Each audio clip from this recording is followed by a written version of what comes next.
சரிங்கண்ணா. இதில் என்னென்ன ப்ராசஸ்ண்ணா ஃபஸ்ட்டு? இதில் வந்து ஃபஸ்ட்டு சுண்ணாம்பு போட்டு நாங்கள் சுத்தமாக கோடை எடுத்து நயமாக தயாரிக்கிறோம். ஓகே.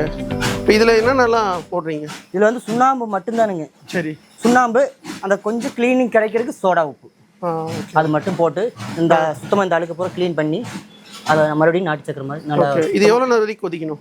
இது வந்து எப்படி 2 மணி நேரம் ஆகும். 2 மணி நேரம்? 2 மணி நேரம் ஆகும். சரி, ஓகே. ஐயா, இப்போ இந்த நாட்டு சக்கரெலாம் எவ்வளோ கிலோ வந்து பேக் பண்ணிடுவீங்க? 1/2 கிலோ, 1 கிலோ. சரிங்க. 5 கிலோ. ஓகே.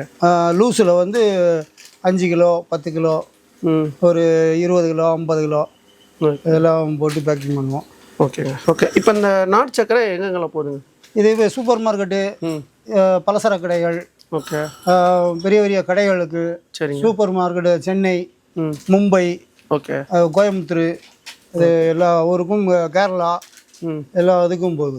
ஓகே. சரிங்க. இப்போ இந்த நாட்டு சக்கரை வந்து பார்த்தீங்கன்னா எவ்வளோ நாள் கெடாது இருக்கும்? ஒரு 3 மாதம் 6 மாதம் வரைக்கும் டைம் உண்டு.